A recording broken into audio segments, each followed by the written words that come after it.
let me tell you a story, an inspiring one. It can also motivate you.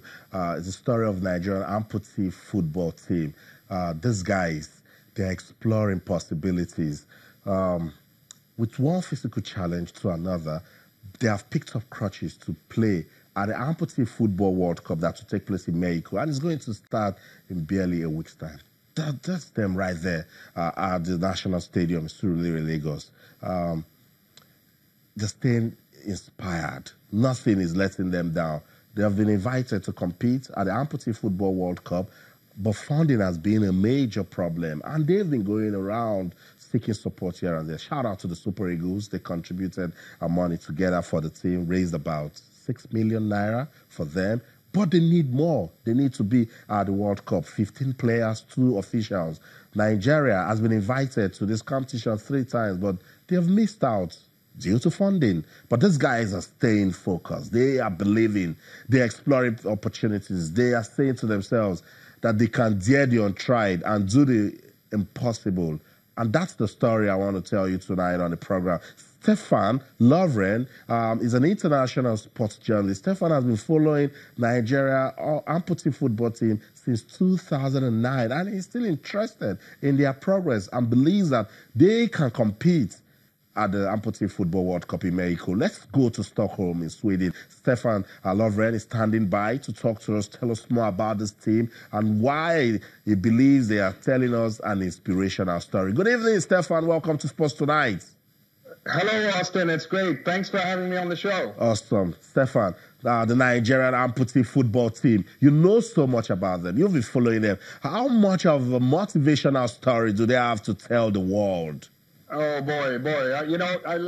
Like you said, I first met these guys back in 2009 at the National Stadium in Lagos, and I was making a film about football in Africa ahead of the 2010 World Cup, and I came across them.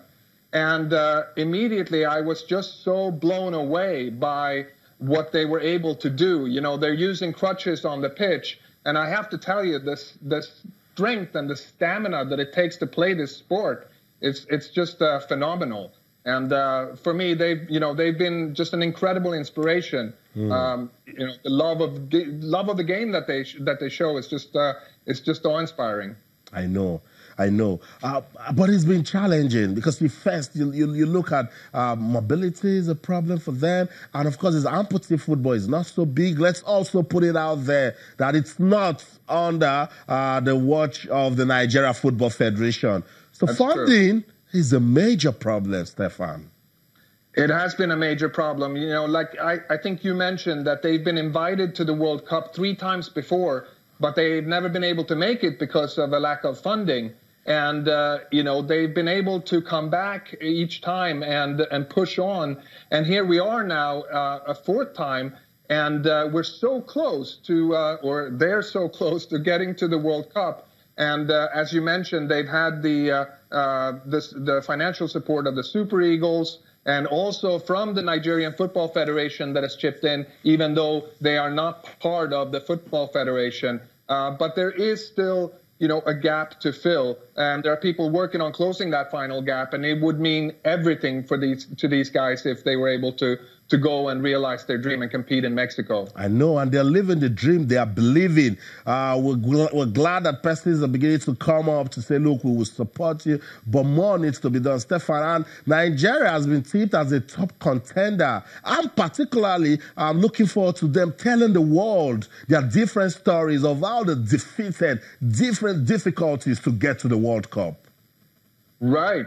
Yeah, definitely. I mean, amputee football is popular in Europe, in many countries in Europe. And in fact, the European Championship last year was played in Turkey, and there were 40,000 people at the final of that game. Wow. Yeah, it's incredible. And, Turkey is one of the strong teams in Europe. Poland is another one. Russia won the last World Cup.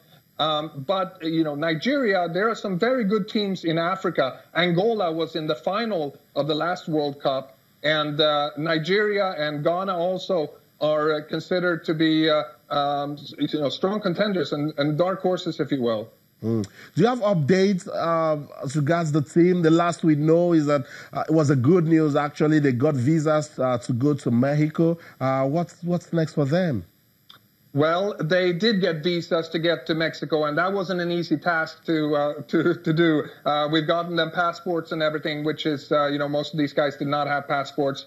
And so now the next step is basically to fill that final gap for financial support that I was mentioning, and we need that for so that they can buy their plane tickets. And we're hoping that we're going to be able to travel out that they're going to be able to travel out on Tuesday or Wednesday at the latest, because they take on Brazil in their opening game on Saturday in Mexico. So time is of the essence here. There's not a lot of time left, but they are in camp right now at in Lagos, and they've been in camp for about 10 days or so, and been training twice a day. So they're in good shape, and they have one player that has come in from Turkey. They have another player who's coming in from Poland, and I think as long as we can make sure that they get the financial support that they need, they're going to be able to put on a really good show in Mexico. Hopefully that support will come, because it will be beautiful to have these guys travel out of the country, tell their story for the world. And who knows, they might just win the World Cup, Stefan. They might just win it. I know. Stefan, thank you so much for speaking to us tonight. I will keep telling this inspiring story. Thank you. So that's it. International sports journalist Stefan Lovegren. He is following the team. It's not Nigeria, but he's looking at it and look, they have a story to tell. They can put Nigeria out there. Alfred, we've been talking about this team. We didn't like it that they even traveled by road to Abuja, another accident. But good thing is nobody was hurt. They're fine. They picked up their visas. But when we see beautiful stories as these, Alfred, we must tell them. I mean, this is one that has been, and for anybody who wants really the best for this country, I mean, this is one story that should prick our conscience. We look at the people, so inspiring. You look at these guys, some would say the dregs of the society, just at the margins, the fringes of society, and they need this. For these guys, this means the world to them. Not only to them, for all those who find themselves in this kind of situation of disability, not from your own making, perhaps something along the line, happening, and you find yourselves on the fringes, and there is something that you want to do to really not only bring your confidence, your personality back, and at this time it's just the money.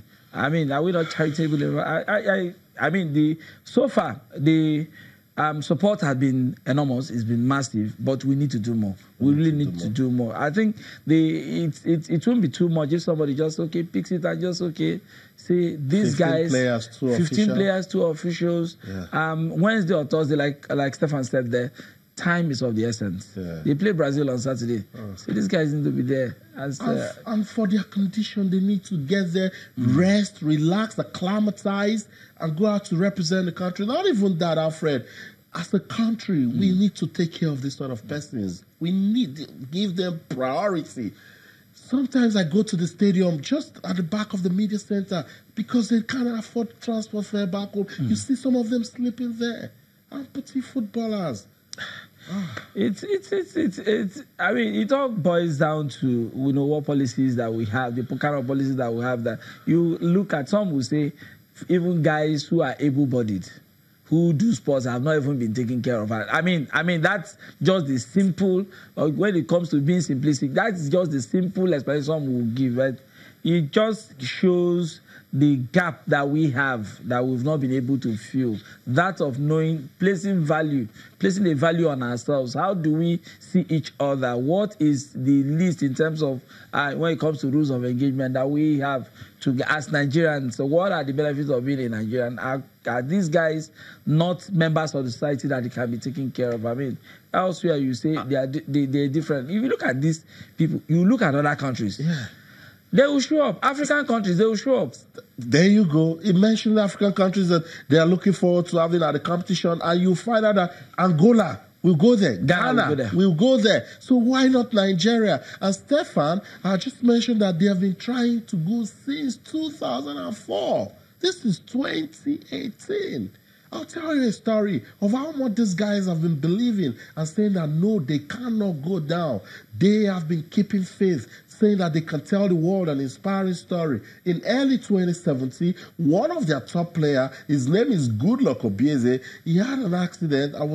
That actually broke up the team. Matthew's gut was because he broke his leg in an impromptu training session, but it was a GoFund that was put together that saved Obieze, and he's back in the team. And that guy has a story. So imagine Obieze and his team goes to this World Cup, and then, as we say in sports, impossible is nothing, they go to win. Imagine the number of people living with their condition that they can inspire. That's an interesting story. And Obieze had an encounter with no less a person than Thierry Henry when he came to Nigeria. Had something to do with it. I mean, the underlining story is what these guys can really make us.